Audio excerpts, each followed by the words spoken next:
মাত্রই বাজার থেকে আসলাম, তো বাজারে যা দেশি দেশি মাছ পেয়েছি। দেখো ঘেমে টেমে কি হয়েছি। এই যে দেশি ট্যাংরা, এই ছাই দিয়ে একটা নেট পেটতে ফেলেছি রে মাছগুলো। দেশি ট্যাংরা আর এই যে এখানে দেশি কই আছে।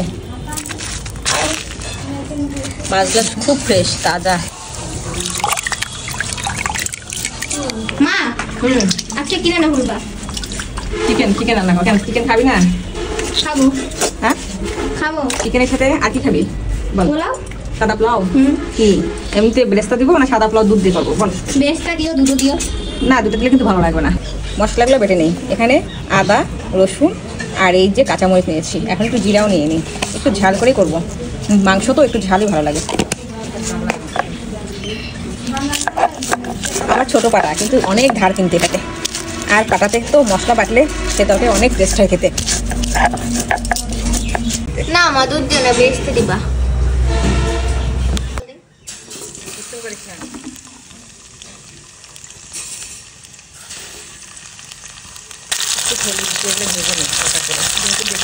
তাড়াতাড়ি সিদ্ধ হবে। এখন তো আলু তো সিদ্ধ হতে যাচ্ছে না, একটু হলুদ আর লবণ দিয়ে একটু ভেজে নিই।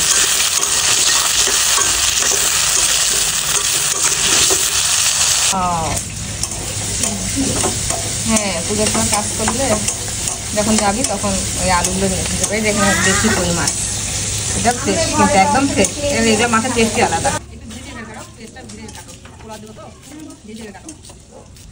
মশলাগুলো দিয়ে দিচ্ছি, বেটে রেখেছিলাম।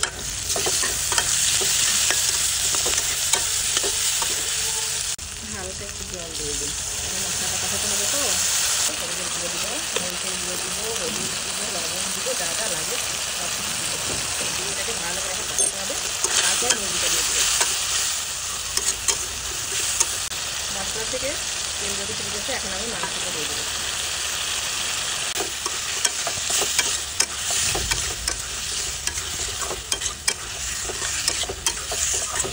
মাংসটা ভালোই কষতে হবে।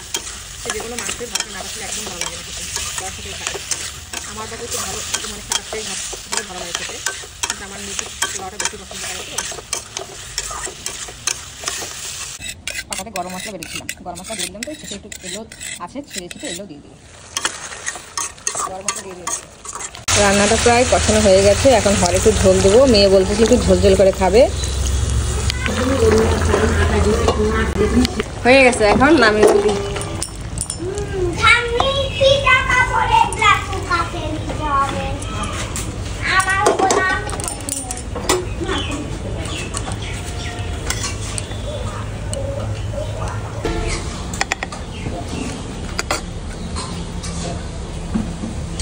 তুমি কি রান্না শেষ? হ্যাঁ, রান্না শেষ। সরো সরো সরো, লাগবে।